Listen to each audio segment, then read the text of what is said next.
चलिए welcome back again commerce 2.0 में आप सभी का फिर से। आज का टॉपिक है हमारा प्रोडक्शन पॉसिबिलिटी कर्व, जिसको शॉर्ट फॉर्म में बोलते हैं पीपीसी। क्लियर है? ध्यान दीजिएगा, पीपीसी पहले होता क्या है कि पीपीसी होता है production possibility curve is a curve showing, जो दिखाता है, एक कर्व है जो दिखाता है alternative production of two goods, alternative production of two goods, दो गुड्स के अल्टरनेटिव प्रोडक्शन को दिखाता है with given resources and technique of production. Definition पढ़ने से बहुत कुछ क्लियर नहीं होता है, तो इसलिए इस कर्व को, इस प्रोडक्शन पॉसिबिलिटी टॉपिक को समझने के लिए हमें पहले इसका अजम्पशन लेना पड़ता है। सबसे पहले क्या लेना पड़ता है? अजम्पशन लेना है कि हमें दो गुड्स का अगर प्रोडक्शन करना है तो सबसे पहले ये मानेंगे अजम्पशन में। अजम्पशन का मतलब क्या होता है? मान्यताएं। क्या होता है? मान्यताएं। पहला मान्यता क्या है? Fuller and efficient utilisation of scarce resources. Fuller and efficient utilisation of scarce resources, कि जो भी हमारे पास रिसोर्सेज है उनका फुलर और इफिशिएंट यूटिलाइजेशन हो, उनका फुलर और इफिशिएंट यूटिलाइजेशन हो, एक आधा भी रिसोर्सेज का वेस्टेज नहीं करना है। तो जरा ध्यान दीजिएगा, दूसरा मान्यता क्या है, दूसरा अजम्पशन क्या है कि गिवन टेक्नोलॉजी आर कांस्टेंट, जो भी टेक्नोलॉजी है वो क्या रहेंगे? कांस्टेंट रहेंगे। इन्हीं अजम्पशन के बेसिस पे, इन्हीं मान्यता के बेसिस पे हमें दो गुड्स का अल्टरनेटिव प्रोडक्शन बनता है, दो गुड्स का अल्टरनेटिव प्रोडक्शन करना है, दो गुड्स का अल्टरनेटिव प्रोडक्शन करना है। तो आइए देखते हैं दो गुड्स का अल्टरनेटिव प्रोडक्शन। सपोज ये कोई एक लैंड है, सपोज ये क्या है? कोई एक लैंड है, इसमें हम पूरा का पूरा रिसोर्सेज, इसमें पूरा का पूरा रिसोर्सेज हम गुड्स एक्स के प्रोडक्शन में लगाते हैं। किसके प्रोडक्शन में लगाते हैं? Goods x. और गुड्स एक्स का प्रोडक्शन क्या है? राइस है। और गुड्स वाई का प्रोडक्शन क्या है? व्हीट है। तो ये पूरा का पूरा संसाधन, इस लैंड का पूरा संसाधन, पूरा का पूरा रिसोर्स हम किस में लगा देते हैं? चावल, व्हीट के उत्पादन में, सॉरी, किसके उत्पादन में लगा देते हैं? व्हीट, गेहूं के उत्पादन में लगा देते हैं। तो उस लैंड का पूरा संसाधन किसके उत्पादन में लगाते हैं? व्हीट के। तो जो भी प्रोडक्शन होगा वो मैक्सिमम होगा, और कोई भी एक आधा रिसोर्सेज हम राइस के प्रोडक्शन में नहीं लगा रहे हैं तो इसका प्रोडक्शन क्या होगा? जीरो होगा, और इसका जो भी प्रोडक्शन होगा वो मैक्सिमम होगा। तो हम जितना चाहें उतना यहाँ रख सकते हैं अपने अनुमान से। तो यहाँ हम लोग रखे हैं 50, यानी कि व्हीट का प्रोडक्शन कितना हुआ है? 50 लाख टन। कितना हुआ है? 50 लाख टन। अब देखेंगे हम इस व्यवस्था को बैलेंस बनाने के लिए हम 1 लाख टन, मतलब 1 यूनिट किसका प्रोडक्शन कर रहे हैं? राइस का। 1 यूनिट किसका प्रोडक्शन कर रहे हैं जी?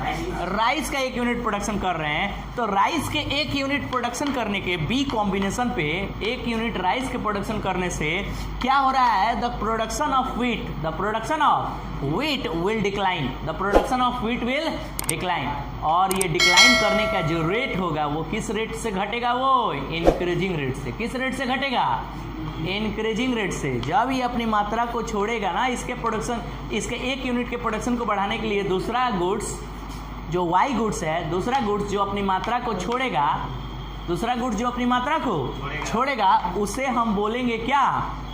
MRS। उसे क्या बोलेंगे? MRS। और छोड़ने का रेट, अपनी मात्रा को त्यागने का रेट, अपनी मात्रा को सेक्रीफाइस करने का रेट क्या होगा? इंक्रीजिंग ऑर्डर में होगा। क्या होगा? इंक्रीजिंग ऑर्डर में। तो जरा ध्यान देंगे, तो जब इसका 1 यूनिट, जब राइस का 1 यूनिट का प्रोडक्शन बढ़ेगा तो due to limited resources the production of wheat will decline, गेहूं का उत्पादन क्या होगा? घटेगा। और फिर सी कॉम्बिनेशन पर जब इसका 2 यूनिट प्रोडक्शन करते हैं, जब इसका 2 यूनिट दूसरे यूनिट का प्रोडक्शन करते हैं, तो again due to limited resources the production of goods Y will decline. समझ में आया? और डिक्लाइनिंग का रेट क्या होगा? इंक्रीजिंग ऑर्डर में होगा। पहले 5 से घटा था, अब कितने से घटेगा? 10 से। क्यों? क्योंकि इसका 1 यूनिट प्रोडक्शन बढ़ा है। किसका बढ़ा है? राइस का, गुड्स एक्स का प्रोडक्शन बढ़ा है। तो due to limited resources the production of Y, the production of wheat will decline. क्या हो रहा है? डिक्लाइन हुआ है। Again the production of X will increase, again the production will increase of goods X. It means कि rice का production 1 unit और बढ़ाते हैं, तो again due to limited resources the production of Y will क्या? Decline. और घटने का रेट क्या होगा? पहले 10 से घटा था, अब कितने से घटेगा? 15 से। अब ये सर इंक्रीजिंग ऑर्डर में ही क्यों घट रहा है? क्योंकि ये जो कर्व बना है ना, इस कर्व को ऐसे बनने के लिए उस एक गुड्स अपनी मात्रा को छोड़ता ही इसीलिए है कि ये कर्व ऐसे बन सके, समझ में है ना। और ये शेप कैसे बना है? कॉनकेव बना है। ये शेप कैसे बना है? कॉनकेव बना है। क्लियर है? आते हैं हम शेड्यूल पे, आते हैं कर्व पे फिर से, लेकिन अभी शेड्यूल पूरी तरह से समझ लें। तो क्या कर रहा है कि पूरा का पूरा संसाधन अब गुड्स एक्स में लगा दे रहा है। पूरा का पूरा संसाधन अब किस में लगा दे रहा है? एक्स में लगा दे रहा है। तो पहले 15 से घटा था, 20 से घटेगा, तो the production of wheat will become zero. The production of wheat will become zero. तो गेहूं का उत्पादन क्या हो गया? जीरो हो गया। क्लियर है ये बात? क्लियर है? अब जरा देखें, इस शेड्यूल को बोलते हैं टेब्यूलर रिप्रेजेंटेशन। इस शेड्यूल को क्या बोलते हैं? Tabular representation. और इस टेब्यूलर रिप्रेजेंटेशन से जो ग्राफिकल रिप्रेजेंटेशन बनता है उसे बोलते हैं कर्व या डायग्राम। उसे बोलते हैं कर्व या डायग्राम। उसे बोलते हैं कर्व या डायग्राम। क्लियर है? उसे बोलते हैं क्या? कर्व या डायग्राम। अब जरा समझेंगे कि ये जो एक्स गुड्स है, गुड्स वाई, तो हमारा डायग्राम जब बनाते हैं तो इस पर दो एक्सिस होता है, एक्स एक्सिस और वाई एक्सिस, और यहाँ लेते हैं पॉइंट ऑफ ओरिजिन।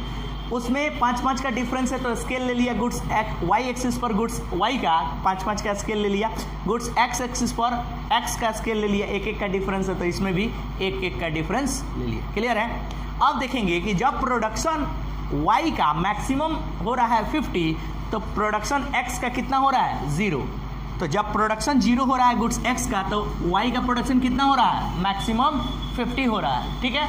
जैसे ही इसका 1 यूनिट बढ़ रहा है, इसका 1 यूनिट बढ़ रहा है, तो the production of y will decline. घट के कितना हो जा रहा है? 45 हो जा रहा है। घट के कितना हो जा रहा है? 45। और जैसे ही इसका दूसरा यूनिट बढ़ता है तो ये घट के कितना हो जा रहा है? 35। कितना हो जा रहा है? 35। और जैसे ही इसका तीसरा यूनिट बढ़ रहा है तो ये घट के कितना हो जा रहा है? 20। और जैसे ही इसका चौथा यूनिट हो रहा है तो ये कितना घट के हो जा रहा है? अब जब इस सारे पॉइंट्स को फ्री हैंड मिला देंगे, सारे पॉइंट्स को फ्री हैंड मिला देंगे, तो ये जो कर्व बनेगा उसको बोलेंगे हम लोग क्या? PPC, मतलब प्रोडक्शन पॉसिबिलिटी कर्व। क्लियर है ये बात? क्या बोलेंगे इस कर्व को? Production possibility curve. तो ये जो पॉइंट्स है ABCD, ये जो पॉइंट्स है ABCD, ये सारे पॉइंट्स तुमको क्या दिखा रहे हैं, क्या शो कर रहे हैं? कि तुमने अपने रिसोर्सेज को फुलर एंड इफिशिएंट यूटिलाइज किया है। तुमने अपने रिसोर्सेज को क्या किया है? फुलर एंड इफिशिएंट यूटिलाइजेशन किया है। सपोज अगर मैं यहाँ पॉइंट एक F रख दूँ, मैं यहाँ पॉइंट F रख दूं और बोलूं कि क्या ये PPC कर्व यहाँ से गुजर सकता है? अगर हाँ तो क्यों? अगर नहीं तो क्यों? तो मतलब है यहाँ कि अगर F से PPC कर्व गुजरेगा तो ये शो करेगा, दिखाएगा, क्या दिखाएगा? कि आपने अपने रिसोर्सेज का इनएफिशिएंट यूटिलाइज किया है।